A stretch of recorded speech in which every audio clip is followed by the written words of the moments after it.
So if you hear dogs barking in the background, you'll have to excuse it because Mexicans do not train their dogs. Their dogs are unruly. They bark all day and all night at nothing. And a good 75% of them actually live on the roofs. I kid you not. They stay up there all day long, and the owners bring food and water in buckets and leave it up there for them. And they come up maybe once a week to clean the dog poop.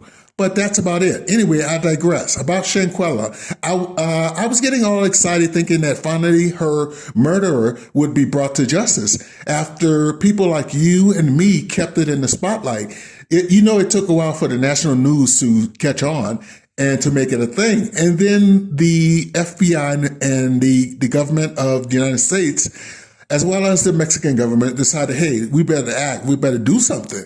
Well, I was thinking that finally Shanquella's parents would get some relief, but it seems like both governments are dragging their feet on this case. And it makes me wonder, if Shanquella was not Black, would the government still be dragging their feet on this case? It just makes me wonder.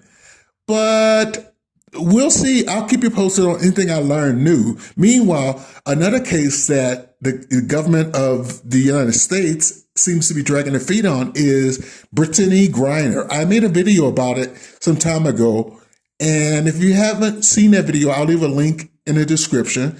But it seems like they're big time dragging their feet on that one because this is political. Now, Russia seems to be using Brittney as a pawn. Russia is telling the U.S., hey, give us our arms dealer back that you have locked up over there, and we'll give you back your WNBA star.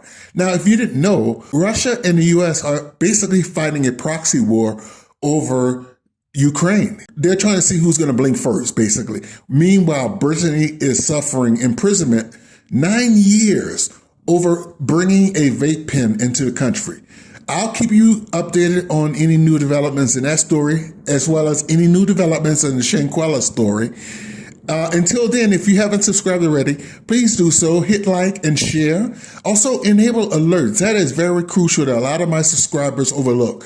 Enabling alerts helps me move up the YouTube algorithm. Oh, wait, I almost forgot. I wanted to share with you the one news article that comes closest to being an update on this case. I've been scouring online for the past 2 days looking for anything that speaks of an update, and there hasn't been. They're just repeating what we already know on most of these news sites. I'm talking about the mainstream media. But anyway, this one article comes closest, and even that's weak. On Thursday, November 24, Mexican prosecutors pulled in their suspect and working American diplomats to try to get her extradited to Mexico so that she can face charges. Pulled in their suspect. Do they have her? Do they want her? Robinson was kicking it. Oh, Lord. Okay. Nice vernacular. Robinson was kicking it with friends at a resort development in San Jose del Cabo when she was killed. Again, we already know that.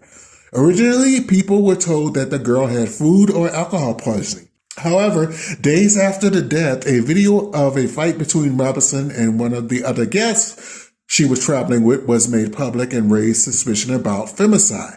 Again, another thing we already knew. And if you're wondering, femicide is just a Mexican legal term for what we call homicide in the U.S.